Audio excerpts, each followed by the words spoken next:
নমস্কার, আমি বীরেন বর্মন।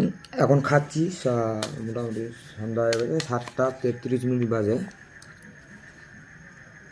তো দুপুরে খাওয়া দাওয়া করছি।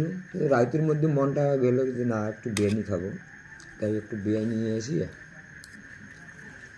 আমি এই বিরিয়ানি খাচ্ছি, তো এমন সময় কিন্তু আমার একটা শিলিগুড়ির থেকে একটা বিরিয়ানি ফোন করলেন। তো বিরিয়ানি ফোন করে বললেন যে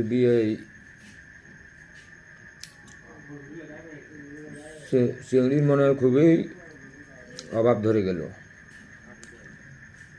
আচ্ছা, আমি একটা কথা জানতে চাই সকল দাদাভাইদের উদ্দেশ্যে। তো জানি চিংড়ির অভাব আছে, কিন্তু আমি একটা জিনিস বুঝতেছি না কেন, বলো দেখি। যে আমি এই পর্যন্ত শুনলাম না যে কোনো ছেলে পালিয়ে গেছে।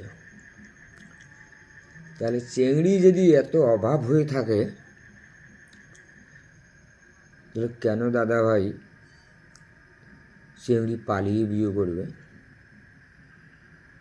আমি সকল নারীদেরকে বলতেছি, যারা বিয়ে শাদী করেন নাই, তাদের উদ্দেশ্যে বলতেছি।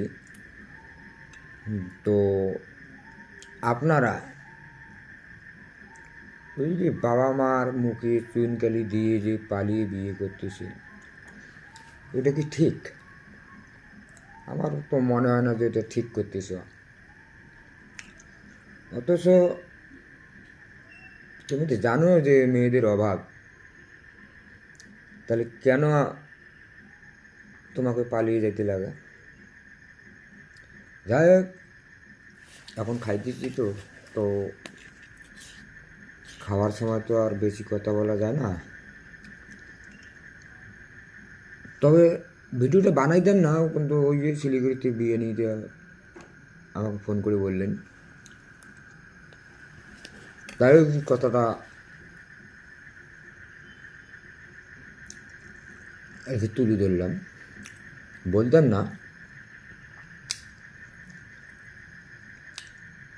তো আমি সকল মেয়েদের কাছে অনুরোধ করব যে আপনারা দয়া করে আর কখনো পালিয়ে বিয়ে করার চিন্তাভাবনা করিবেন না। নমস্কার।